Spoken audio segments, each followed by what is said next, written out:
Hello, we are at Compass in Lake Worth. It's on Dixie Highway, Lake Worth, Florida, 33460. That'll work. And my name is Carlton Cartwright. I'm the Executive Director for the Children's Coalition Incorporated. Today's date is, September 25th, 2019. right, and the name of the person that we're interviewing is, what's your name, miss? Sarah Malega, What is your birthday? May 20th, 1975. And your current address? 408 South E Street, Lake Worth, Florida, 33460. What branch of the service were you in? United States Army. Okay, and what was your rank when you separated? E2. Where did you serve? Fort Jackson, South Carolina. Were you drafted or did you enlist? I enlisted. Where were you living at the time? I was living in Michigan. Okay. And, let's see, why did you decide to enlist? I was a young adult who was making some mistakes that I knew if I didn't make a better decision in life, it was going to take me down the wrong path. Why did you pick that service branch? Well, it was actually hard because the only people in my family who had ever served were my great uncles, and they were all Marines.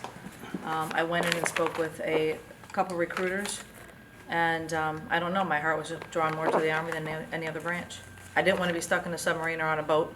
I didn't want to fly, so it kind of narrowed it down to feet on the ground and soldier. So, where did you go? What were you doing prior to the service at that moment? I mean, I understand the decision you made, but tell me what was going on in your life. I had gotten in a little bit of trouble with the law, and I remember clearly driving down the street and seeing on the left-hand side of Groesbeck Avenue in Mount Clemens the recruiter's office. And at that moment I said, well, are you going to keep doing the things that you've been doing which aren't going to get you anywhere? Or are you going to try to take a step away from your environment and the surroundings that you're in and see if you can better your life? Okay. So, where did you do basic training? Fort Jackson. I spent all my time at Fort Jackson, Okay. unfortunately. Were you home with your parents when you went in? My grandparents raised me, but no, I was not living with them. I was on my own. Okay. Oh, you were, okay. I'm sorry, how old did you say you were again when you went in? I was 19. Okay. Okay, so, what did it feel like going into base, I was terrified. were you? Oh, absolutely. I knew nothing about it. I mentally wasn't prepared. I just knew mentally that I had to do something different. It was the longest wait at the airport. My grandmother went to the airport with me, Detroit Metro Airport. I was petrified on the bus ride there. I was even more petrified at 4 in the morning when I got off the bus. But I knew it was a decision that had to be made. Okay, all right. So how long was basic training? I was in for 16 weeks. 4 months. Yep. Wow. At Fort Jackson. Yes. Okay, okay. Wow, it was a long. So, okay, and so tell me about it. Tell me about basic training. What was it like? I had never been through anything so physically, mentally exhausting in my life. As much as I was afraid of it, I actually welcomed it because it brought a lot of structure. I got to meet great people. I had never really traveled outside of Michigan, so being in South Carolina where cockroaches were this big was a whole new world for me. The structure, the getting up first thing in the morning, the rise and shine before the sun came up was a whole different world. So there was a part of me that every day it was a struggle in the beginning. And I didn't know if I'd made the right decision or if I did not. But I knew that my grandparents were proud of me. I knew that I had to push through. It was definitely a challenge. Okay. But it taught me the fundamentals of how I live my life today. Oh, all right. Okay. Do you remember your instructors? I do. I remember my drill sergeant Washington, female, African American. She was no joke. She was about 130, 140 pounds, but when I tell you she had a voice deeper than most 6 foot, 300-pound men, and I had never been screamed at the way I had been screamed at by her, belittled, broken down, pushed to beyond a comfortable zone. But she definitely made a lasting impact on me. Yeah, she got the message across? Oh, very, very loud, yes. To say the least. Uh-huh. Okay, so, okay, 4 months, basic training. Just give me a day in the life, one day in the life. Well, I was actually lucky because I was in between basic and AIT. I did my AIT at Fort J also. And I got to welcome the new recruits that came in. So a day in the life changed drastically over AIT to in between and in between boot camp. 4 a.m. rise and shine, PT, chow. I wasn't used to spending so much time with other people in close quarters, and I was shy physically, so it was a little something for me to overcome. Every day was a new challenge, every day, from the physical activities to the mental. It was more mental for me than anything. It really was. The physical part, once I pushed through, it was okay, but it was the mental breakdown, you know, Right. of not knowing that you could do what was set out before you. You know, the mud crawls, the gas chambers, the physical fitness, the running. I mean, it was all tempting. It was tempting to call it quits. It was tempting to yell back at a drill sergeant, and then you rethought what you were going to do. And it was a whole new world from growing up with two grandparents who were Southern Baptist and sweet as could be. You know, never yelled at me a day in my life. I was wondering what you meant by tempting. I get it now. Yeah. Okay. All right. Tempting to run the other way. Right. Okay. And AIT, that is when you, Advanced individual training.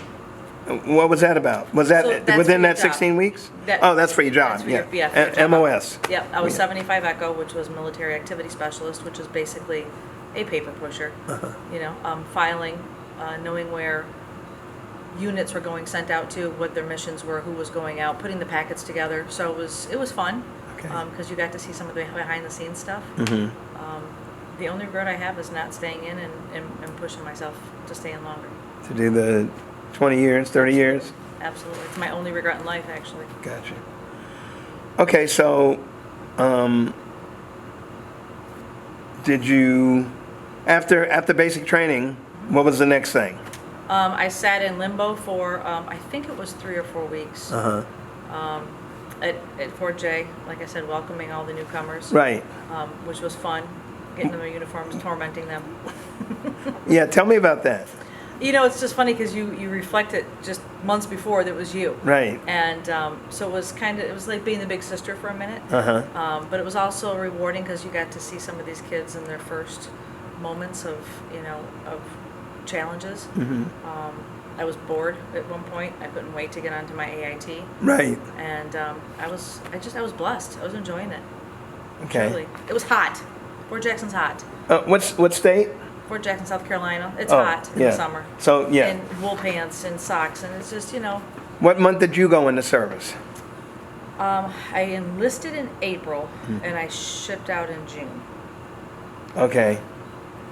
All right. Okay. So I thought you said it was 16 weeks. Yeah. So I enlisted in April, but I didn't leave until June. Oh, so you were there for the summer. No, I was home for the summer, so I stayed home. But when I got to Fort Jackson, it was the first week of June.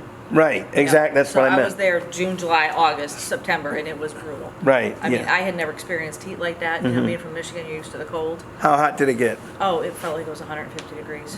You know, there's really no breeze, and you're full dress. So I mean, it's not like you get a break. And forgive me, what year was that again? I went in 1998. Yeah. So there was 7. weapons training. There was weapons training. Yes, sir. What did you train on? You know, I honestly can't remember. M16. Probably. Okay. That wasn't. It was just that was not part of my basic. Okay. It was basic, but not part of my AIT. All right. Right. Not a lover of guns, believe it or not. No, I'm just. And my grandfather raised me around guns because they hunted, but that was my least favorite part of it. I understand. To be honest with you. I'm just curious if you had just the extent of your familiarity with ordnance. That's Yes, sir. all. No big Yes, sir. deal. Okay, so where'd you go for your AIT? Fort Jackson. You stayed there. Stayed there. How long was that? 8 or 12 weeks. I can't recall off the top of my head. Yeah, it was 8 to 12 weeks. I can't remember. It wasn't Okay. very long. All right. So that's another 2 months. 2, 3 months. 2 Okay, 2.5 months. Okay. Yeah. And so tell me about that. I was home by Christmas. Yeah, I was going to ask you about leave in between anyway. I was home by Christmas. When you got done with basic, did you go home on leave for a minute? No. No. So I was almost through my, all the way through my AIT when I actually had received a medical discharge. Oh. So I didn't even get to complete. Oh. Okay. Which is one of my biggest regrets. Is I wish I would have fought the medical board. Right. You don't really know your options at that point. And I should have fought harder, but I didn't. And I took the words for the people who said they had my best interest at heart. Mm-hmm. So what was the medical discharge? Left shoulder. I had a torn rotator cuff, and my bursa sac was inflamed. So I needed a complete reconstruction on my left shoulder, which I actually ended up putting off about 2.5, 3 years out after I got out of the military. Right. Because I just didn't want to do it. And then I ended up having it done, and then my right one 2 years later. Was there a problem 2 years later? Yes. Or you just had it done for This one equilibrium? Balance me out. No, No. I had babied this one for so long Yeah. that I pretty much destroyed this one. So it got to the point where I couldn't even put on a jacket anymore. So I had to you do get a it. disability from that? No, it was pre-existing. In what sense? It was a pre-existing injury before I went into the military. I Oh. was just re-injured. Okay. Yeah. Okay. So unfortunately, it doesn't qualify. All right. Okay. But I was lucky to pass and get in. So Right. Right. yeah. Okay. So throughout basic training and your AIT experience, Yes, sir. were there any casualties besides yourself? No, not at all.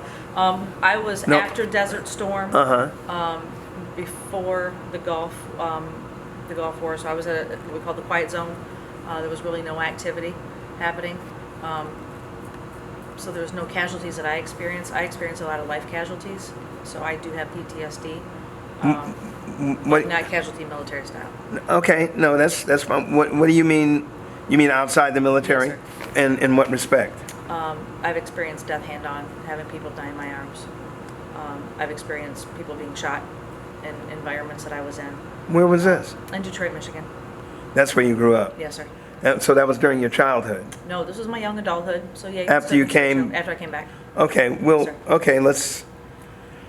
Okay. Well, we're going to get there. Well, tell me about it. Go ahead. When I came back home, You did get an honorable discharge. yes, sir. Okay, and there's a couple more of these. Did you wind up with any medals, No, citations? sir. Okay. So, where were you? What was the last days like when you separated? Long, because when you're on medical discharge and you're waiting, the dates change often. As soon as you're on medical discharge, there's really nothing that they allow you to do. So I ended up helping out in one of the front offices, some of the sergeants that were up there, answering phone calls, doing things like that. It was a long, drawn-out process. It was probably a week, but felt like a month, in between medical board reviewing all my reports and telling me I had to be discharged to when I actually went home. Okay. How were you treated during that time? Perfect. Fine. Absolutely. No problem. Yeah. Okay, so I'd like to hear about some of this other trauma you had. So, but I still want to try to keep this in chronological. Yes, sir. Okay, so you got discharged. Yes, sir. And you were in the Carolinas, Yep. Went back home to Michigan. and you went back home to Michigan. Yep. Okay. Well, how many times you only went home on? You went home on leave once? Nope, Not never even went one home. time. Nope, never went home. How did you stay in touch with your family while you were in the service? Letters and payphone, old school payphone. Okay. Had to stand in line and share your minutes, and so I stayed in touch with them that way, Okay. via phone and letters. Didn't you get weekend R&R I to go off base? did, but I wasn't going to go anywhere. You didn't go anywhere? No, Fort Jackson's like a small city in and of itself. Oh, Everything okay. from Burger Kings to to shopping stores. So it was There's no place. No reason to go. okay. All right. Again.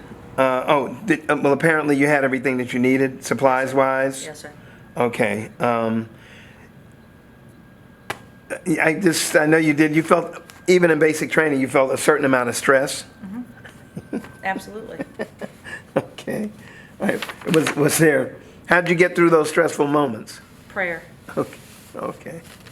Old faithful, huh? That's it. So you didn't get to travel anywhere. No, sir. All right. Okay. I should get a do-over, right? I wish I could give you one. Right, and I wish I could get one. I understand. How'd you get along with the officers? Awesome. Everything was Everything good? was great. Okay. Never had any problems with anybody on the base. You know, you develop friendships. With enlisted and Yep. and the And officers. and the Yep. officers. Okay, good. Okay, so you separated. Did you use the GI Bill when you came out? No, sir. Did you have access to it? I did, but I never used You it. didn't use it? Okay. You probably still have access to it. Probably. More than likely. Maybe. We can find out. So tell me what happened when you went home. I went home and I felt like I was back at ground zero, starting point again. Yeah. Didn't know which way to turn. Were you 20 by that time or not? Yep. Oh, And okay. I will tell you that the hard part is staying focused on the things that I was taught, and keeping the self-discipline and not going back into old habits and old ways and Right. easy money and easy trek. And that was the hardest part for me. And unfortunately, you know, I had to make a lot of different professional choices to find my footing on what I wanted to do for the rest of my life. And I've done everything from a flight attendant to auto sales to finance and insurance. Okay, well, tell me about it. So you went home. You had to get your head together. Yep. So Had to get a job. what was? Had to rent an apartment. Couldn't find an apartment. Who'd you come home to? My grandparents. Okay. My grandparents, my little sisters. All right. My mom was still alive, so my mom was still there. When they actually threw a little Parr barbecue the day I came home, they were happy to have me home. They didn't care how I got there. So I had to get a job. I had to find an apartment. I ended up renting a room with from a guy who was a drummer and a bouncer, and his roommate was a bouncer, and they got me a job as a bartender at the country bar they were working at. Okay. On 8 Mile in Groesbeck in Detroit. And I just started finding my footing and trying to figure out where I was going to go. Right. So I worked from bar to bar, working as a bartender and a waitress, and experienced a lot of things that I wish I would have experienced. Some of them were in rough neighborhoods. I worked at a place on 8 Mile where I seen 6 to 7 people be shot. 2 guys die 8 Mile. on 8 Mile in Detroit. Yeah. The same Yes. Marshall. Yes. Um, Matt. Yes. what's his name? Eminem. Eminem. Yeah. Right. What's his name? Marshall. Mathers. Marshall Mathers. Yes. Wow. Okay. So, you know, I experienced a lot of stuff that I wish I wouldn't had. But God saw me through all of it and protected me. Right. And I still, to this day, you know, I use the same practices that was instilled in me. You know, when I say yes, ma'am, and no, ma'am, to people, people are like, don't do that. I'm not that old. And I'm like, yeah, that's just who I am now. Right. You know, there's a respect that comes with it. And so I bounced around from job to job, trying to find my way, staying out of trouble. That was my main focus. And in 2001, found myself working at a car dealership, and actually 2000, and I've stayed in the automotive world since then. Okay. All right. So I found my home. Does that mean you're still in the automotive world sir. today? Yes, sir. In what respect? I own personal auto shoppers, so I shop for vehicles all day for clients. Oh, is that what that is? Yes. I've heard it 1,000 times on the phone, but I didn't know what that was. Yeah, so personal auto shoppers. I developed the company in 2006. Started, left AutoNation, and started the company, and by the grace of God, phone's been ringing for 13 years, all based on word of mouth and repeat clients. Well, good for you. Yes. Did you hold on to any of your friends that you made while you were in the service? I didn't. I did for one girl for a long time. We kept in touch. She got stationed and moved around a lot, and just time happened and we lost contact. Okay. All right. So you did experience a certain amount of camaraderie. Yes, sir. Okay. All right. You really had me thinking about what you said about the discipline you learned. So I'm going to jump around. Well, really, yeah. Well, anyway. Tell me about the influences that you accumulated, that you acquired while you were in the service. You know, discipline along that line. How you utilize what you learned in those, what was it, about 8, almost 8 months that you served? Because, I mean, you're practicing, you're living your military bearing every day anyway. Absolutely.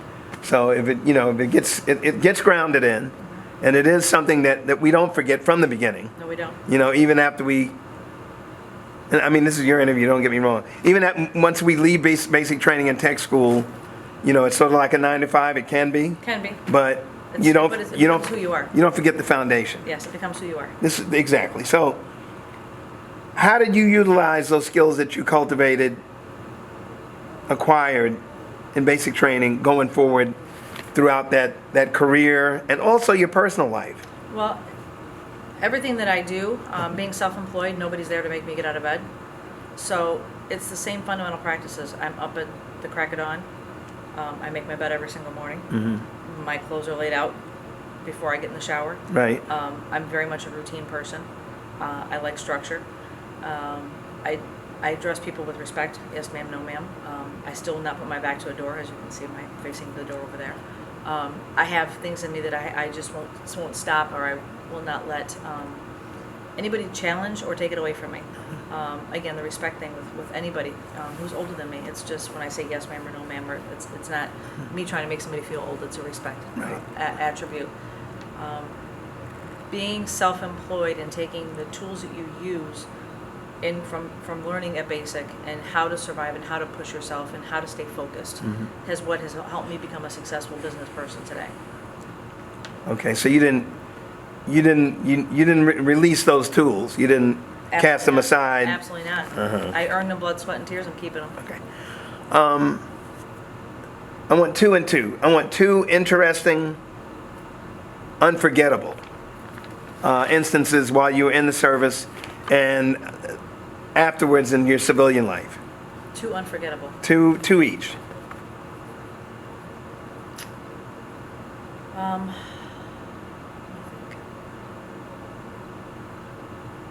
First one will be, and I'm not going to cry. My sisters were very young at the time when I went in, and I don't think they understood what was happening or where I was going.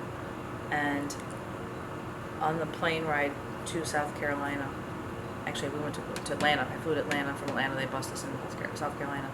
But on the plane ride, my sister had written me a letter in her little young handwriting, and I opened the envelope and I read it. And I remember crying, sitting in that seat, read about who was going to take care of them while I was gone.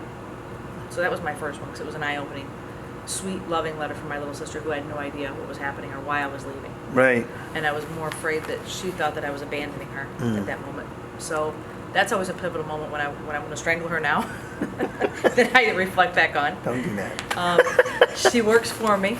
Okay. So we have a great relationship now. And another unforgettable moment was seriously the first time I saw a cockroach. I was in mess hall, and I saw something scurry across the floor, and nobody else seemed to mind it. I looked under, and I'm not lying to you, it was huge. It was the biggest thing, and it climbed up the wall, and I was more amazed that nobody else was saying anything about this big cockroach. Right. I'm from Michigan. I assess cockroaches to dirt and filth, and it was as big as squirrels that we had in Michigan. Right. So that was a very memorable attribute. And another time was a girl that I had done. She was in my AIT with me. She was in my unit, and her name was Lisa. And she was a small, framed, shorter than me, young Mexican girl who came out of Lubbock, Texas. Okay. And during a moment in basic where I didn't think we were going to make it, where I was going to make it, she really pushed me through. Helped me train a little bit harder, gave me more motivation, told me some of her backstories to motivate me, and say if she could get through it, I could get through it. Cool. All right, so now part 2 is civilian life. Back to the Memorable future. moments? Yeah. Good, bad, and different? Trauma, you got any on you? Got a lot of it. I've got a lot of trauma. My father was brutally murdered when I was young. My mother... Is that before you went into service? Yes, sir. My mother passed away when she was 44, my age, and I was only 28. She died very unexpectedly, so there I was, happened to take care of 2 little sisters again. Okay. That were coming into the young adulthood. And being a foster mom's been probably one of the coolest highlights of my life. Okay. Being responsible for a little human's life. Right. Yeah. Okay, that's been extraordinary, huh? That's been probably in 44 years, Yeah, I hear you talk about him all the time. top 2 or 3. He's pretty dynamic. How old is he? He's 7. Okay. Yeah, he's 7 years old, and just the love and the compassion and the protection that I have in my heart for him, and he's not even mine. I didn't birth him. Is in 15 months when you develop that relationship with this little human, and you're responsible for their livelihood, for their life, for the things that they're learning while they're with you, and reflecting back on when he's a strong African American male, when he's in his 20s or 30s, will he remember all the things we've taught him and the impact we've had on his life? What was that adoption process like? We don't adopt, we foster. Oh. Yeah, so he's with us now. There's no ending date. He will go up for adoption. Unfortunately, his mom is going to lose her rights. He's got 2 younger siblings, so the goal is to have them all adopted together, him and his younger siblings. Oh, so Because he misses them, very, very much. And Okay. me being the oldest and having 2 younger siblings, I understand how he feels. And so that's our goal, is to get, we're all praying that one family comes up for all 3 of them. Okay. But in the meantime, just listening to him, let him work through his emotions of not being with his mom, teaching him how to play soccer and tie his shoes. And Right. yeah, that's I have to tell you, has been the highlight of my life. Okay. Making a difference in this little boy's life when he doesn't have a safe home. Okay. As issues of discrimination, Yes, sir. have you had any experience over your lifetime? Oh, absolutely. But, military or before and after, you have the floor. After I have gone through some discrimination, I was married in 2013 in the state of California to a woman. When I went to Broward County, In Florida. yeah, in Florida, Okay. I went to the driver's license bureau, and before I went to change my driver's license, my name, legally, I printed out the list that's on the state's website of what I needed to bring in to change my name. And I'm sorry, I actually did it in Palm Beach County. I went to the one over on Lantana Road in Palm Beach County, and I stood in line, and I gave the lady all my information and said, I'm here to change my last name. And she looked down at the paper. She goes, oh, you're one of them. I said, one of a woman, white, where are we going with this? She's like, oh, well, I'm sorry. She said, but we had an issue with this kind of situation. Let me get my supervisor. I said, okay. Mind you, I've got the printout from their website. Right. And the supervisor comes flying out of her office. And she comes over and she hands my packet, throws it to me. She goes, we do not honor same-sex marriages. I said, well, in big bold letters it says bring all marriage license. I said, don't I qualify as an all? She said, it's not me, it's the state ordinance. I said, well, where's the state ordinance and why wouldn't that be listed? She said, we just don't honor this for you people. She said, take it up with the state. And now all these people are behind me and they're listening to how she's talking to me. Yeah. And the gasp and the, oh my gods, do you hear what she's saying to her? And the whole time my wife was in front of me because she was changing her address. Oh, okay. So she hears what's going on. She comes over. And now at this point, I'm in tears because of the way this woman's treating me. I'm like, I'm a business owner in this county. I'm a homeowner in this county. I've served our country. I've brought in all the documentation you're asking, and you're treating me like I'm a fifth-class citizen. Right. So I left in tears, called the news, called Human Rights Campaign, and got them involved. And 2 weeks later, waited, and I went to Deerfield Beach, and gave them the exact same documents. Right. Had my name changed in 15 minutes. Wow. So if it was a state issue, then a different county wouldn't have been able to adhere to it. So we ended up fighting the state and winning. Well, good for you. But it was one of the most embarrassing moments and degrading moments of my life. No, I'm sure. Okay. All right.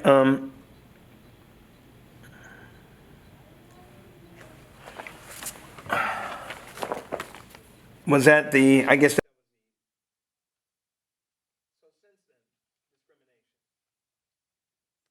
Well, we're 2 white women who are raising an African American son, so we we get looks and things of that nature on a regular basis. You actually, I had called you when I experienced some discrimination against taking him on a veterans boat ride. Right. And we showed up with our little guy in tow, and it was supposed to be a family day.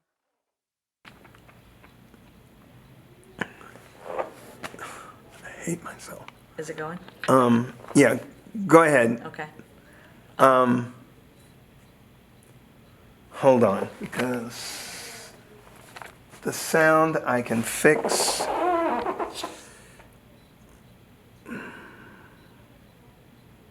Let's just go back. Okay. Let's start with the discrimination piece. Just give me that again. Okay. So in 2013, I went to California and married a woman where it was legal, and came home and wanted to change my last name.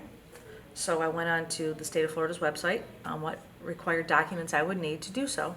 I changed it with the Social Security office, waited for my new Social Security card to come in, and I went down to the Department of Driver's License in Lantana, Florida, and stood in line and gave the lady all my documents, the lady who gives you a little number and tells you where you are and where you gotta wait. And she looks at my documents and she's like, oh, you're one of those. Okay, we had an issue with this before and I need to go get my supervisor. I said, an issue with what? She said, with this kind of name change. Right. So I watch her walk over to the office, and this angry woman comes out of her office and she whips the door open and she comes over and she has all my documents in her hand and she says, we don't honor this. We don't honor you people. This is not, it's against the state of Florida regulations, statute. And I said, well, right here in big bold letters, it says all marriage certificates. It doesn't say excluding same sex.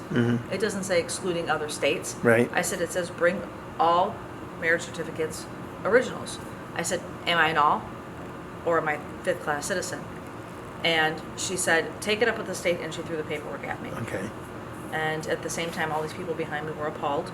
I was in tears at this point because I'd never been so mistreated in my life. Right. I felt degraded. I felt less than. And I turned around and walked out, and I called the Human Rights Council in Palm Beach County. I called Ari Height from channel WPBF, and 2 weeks later, took those same documents to Broward County and received my driver's license within minutes. And we fought the state. There was pieces written in the news for it, and there was also a complaint filed against that woman, that supervisor, Good. through the state of Florida. But it's the first time I've ever felt less than. Okay. Just two items left. One is,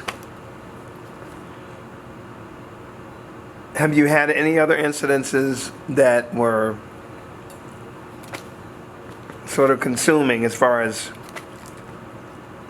being a woman, same sex, any other discrimination issues?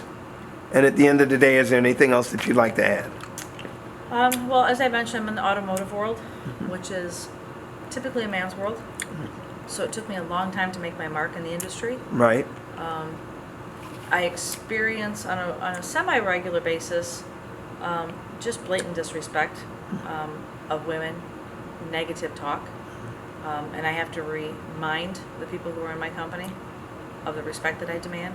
And I call some people, HR nightmares, because I could literally file so many complaints, but people just, they speak without thinking. I had a general manager of a dealership one day literally say to me, your wife is so beautiful. And I said, well, thank you.